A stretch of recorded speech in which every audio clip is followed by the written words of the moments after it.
But I want to encourage you, as you're journaling and writing out your prayers, don't edit your thoughts. Don't worry about spelling and grammatical errors, and go back and make it clean. Like, I know there's a temptation to think like, well, someday I'm going to die and people are going to read these. Like, your kids are probably going to read them. I doubt a publisher, for the majority of us, is never going to care that you left a bunch of moleskin notebooks behind, right?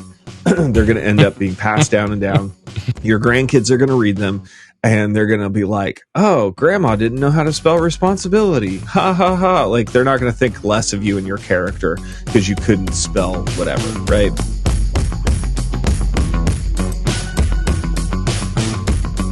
So let's talk specifically about just some quick practices to do as we kind of wrap up our time. So number one, I've mentioned it time and time again, journaling. What does journaling look like? I would really recommend that if you're going to start journaling, don't just grab a legal notepad or something. Like, go spend some money on a journal that you want to write in. And don't, whatever you think's maybe it's a moleskin and you spend the $20 on a moleskin. Don't chintz out, buy something you like. You like the cover, you like the material, you like the paper, it can be a almost spiritual process of going and finding a journal that works for you, that you enjoy, because you're going to spend some time in this, and it's going to take you a while to fill it up. But some practices to do: maybe cut out some newspaper clippings of stories, things you're praying about, and you're going to glue stick those like craft time in. I would.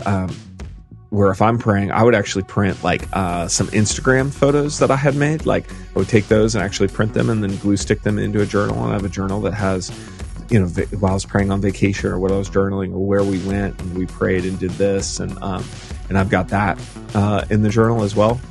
Maybe quotes, poetry, scripture, whatever spoke to you. Save those things. You can save them in the Notes app on your phone.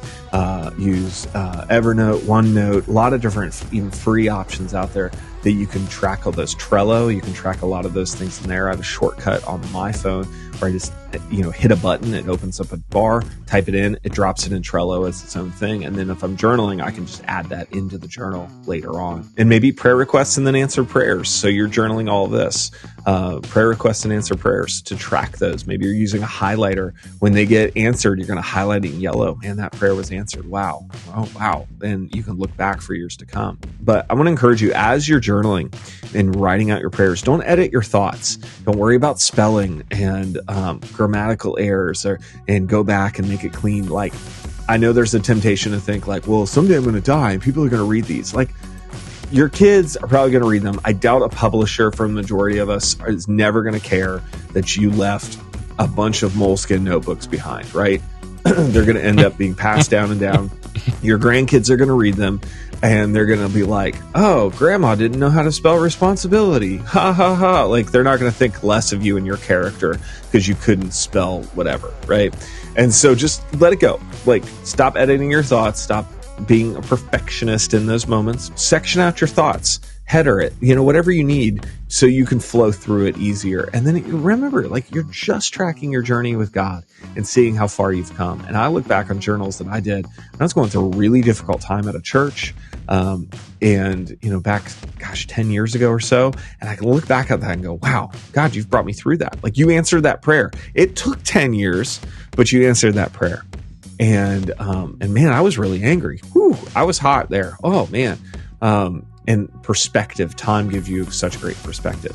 And so you're talking, section out events of the day, prayers for the world, prayers for those you love, your desires of your heart, section all that out, whatever works for you. So there's a lot there in journaling. The next thing is Lectio Divina, and I won't spend too much time on this because you can check out episode 1. We talk about Christian meditation and specifically Lectio Divina. I also have a 4-part series on Lectio Divina, which just means divine reading. I have a 4-part series on my website, rebuilt.life, that you can check out. And I think it's rebuilt.life/Christmas or Christmas readings that gets you there. We'll put a link in the show notes. But there's 4 parts, and it's learning to actually use the scriptures to guide and direct your prayers. And so we'll just leave that there, but that may be a process that works for you. Now, I recently was listening to a podcast, and the guy was talking about he actually doesn't like Lectio Divina because he gets distracted in that because he's thinking at a more intellectual level, and he wants to dive in and do a word search or pull out a commentary. And so part of Lectio Divina is actually taking back the mind, like to just focus on what's going on. Now, you may come back and you may say, I'm going to pray through, I don't know, John 1, 1 through 5 or something like that. And you're going to focus on that and pray through that. In the beginning was the Word, and the Word was God. The Word was with God. All right, God, what are you teaching me through this? How are you guiding me? How can I respond? How can I reflect? And you're going through that. But then, day 2, come back and bust out the commentary and figure out what it means and what's going on. That's fine. Walk through it like that. The next thing I just want to recommend is just some apps that you can use. So the first is one called Lectio 365. So that comes off of Lectio Divina. It comes from the 24/7 prayer movement, where they've been praying like every day nonstop for 20 years. And they do a day and a nighttime prayer that will guide you. And so you can click on an audio and listen to it, or just read it, and it just kind of slides. And they walk through a prayer acronym like this.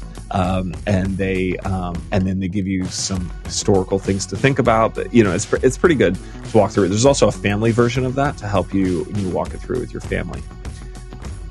The other one I want to recommend is called Pause, and this one, it's kind of interesting because it gives you like a 1-minute prayer, 3-minute prayer, 5-minute prayer, and then you can work up and unlock other prayers the more times you spend in those prayers. It's a little less guided than the Lectio 365, but it will give you some time to reflect. And then you can also set up notifications where throughout the day it will notify you like, hey, time to pray. And that's a really great chance that even if you don't open the app for the 60 seconds, you could just stop and pause. God, thank you for being with me. Whatever I'm doing in this moment right now, thank you for being me. And, like your phone will ding or your watch will ding, and do that. If you're praying for unreached people groups, there's an app called Unreached of the Day, where every day it presents a new people group that has not been reached with the gospel yet. And that's a great way to read a little bit about a people group, find out what's going on, and get through that. And then the other would just be Bible.com, which is great just for different reading plans. If you don't have a Bible or access to one, jump on there and you can read scripture. There's different Bible reading plans as well as prayer guides and stuff like that inside of those things to contemplate.